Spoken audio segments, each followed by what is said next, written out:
Hey, what's up, what's up, what's up, what's up, what's up? Gracious good morning to you good people. It's your girl KB. You know what I do and you know why I do it. It's Wednesday morning. It's March 25th and it is 3:48 in the a.m. I want to share something with you. Words of wisdom from my mother. And some of you have mothers who have shared these very same words with you, so you'll fully understand it when I tell you about it. And if you're as old as I am or anywhere near my age, I won't say if you're over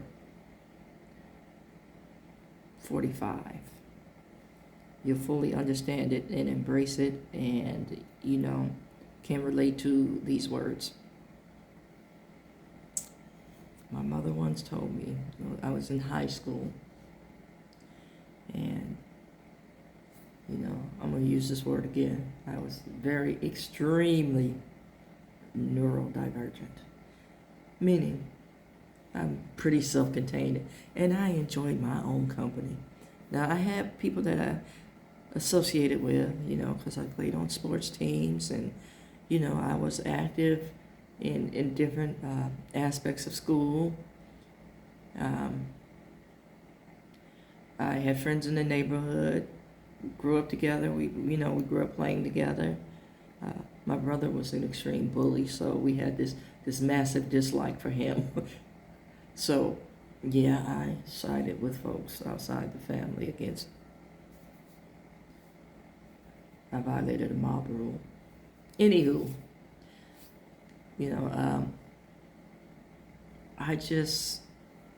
I was cool. And I remember my mother sitting down after a group left my house. We all congregated on the stoop. So if you live on the East Coast, you had a front porch. So we all congregated on the stoop because this was the place to be. My mother sat me down. She said, so-and-so is not your friend. And I looked all up and, all upside her head. And like, huh? And then pled the case for them. And little by little, what she said to me became like an epiphany moment. The revelation was real, y'all. And I'm saying all this to say is we're going to encounter people in our lives who initially show up as,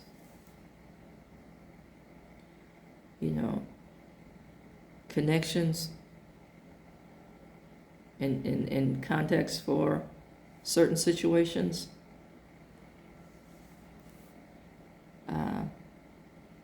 But you also have to be mindful of when they also reveal that they're not your friend. They want friend benefits. They want all the accoutrement that goes with friendship. But they don't prove themselves friendship worthy. And for me, if you're following me, you'll see that I post a lot of things about being a Leo. And one of the primary traits of a Leo,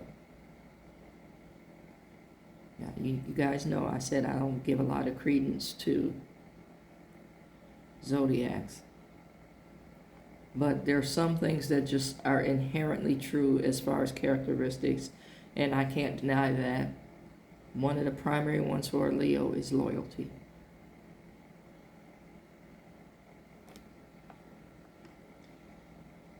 And for those of you who know me on a personal level, know I show up in season and out of season. And if you know me, you know I pride myself in having that sense of loyalty and dedication to my friends. If I come up, you come up. That's the kind of loyal I am. I don't forget where I come from. That's the kind of loyal I am.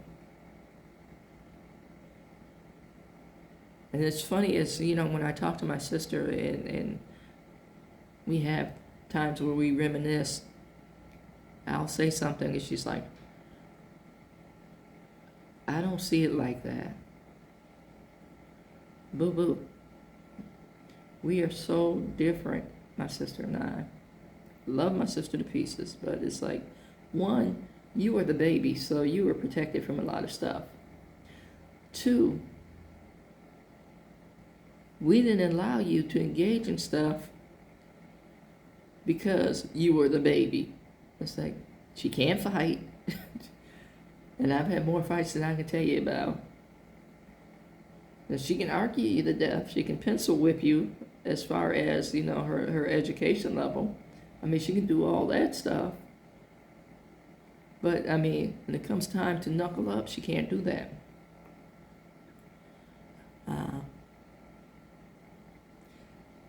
She's just cut from a different cloth.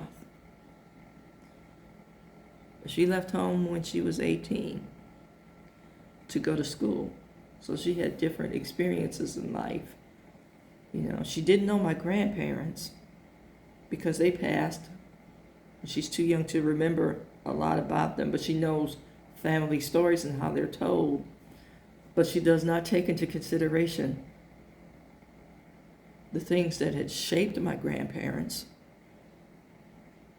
and the folks who are telling the stories, what they were expecting from my grandparents. We all have a story when we want or need something and that need doesn't get met. Even when we say we acknowledge why they didn't get met, there's still a little bit of spite in the story. And see, these are the kind of stories that my sister has clung to. And my uncle used to say that, my grandparents were crazy. No, my grandparents were not mentally ill. They were having what I call out-of-cultural experiences. My grandparents were like the Beverly Hillbillies, bottom line. They came from nothing.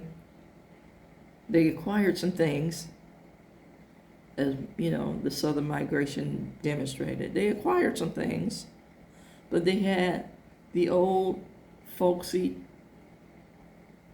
notions, remedies, solutions, thinking that didn't measure up to the culture of their time.